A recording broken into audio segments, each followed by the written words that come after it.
और हुकूमत प्लानिंग कर रही है कि किसी तरह से इमरान खान की गिरफ्तारी करवाई जाए और पाकिस्तान में हालात ख़राब किए जाएँ।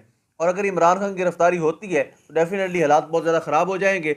और PTI ने बिलखसूस इमरान खान ने ये हिदायत जारी कर दी हैं, अगर मेरी गिरफ्तारी होती है तो पूरे मुल्क में पाकिस्तान तहरीक इंसाफ के कारकुनान उसी तरह निकलें जिस तरह रजब तैयब एर्दोगान के लिए लोग निकले थे।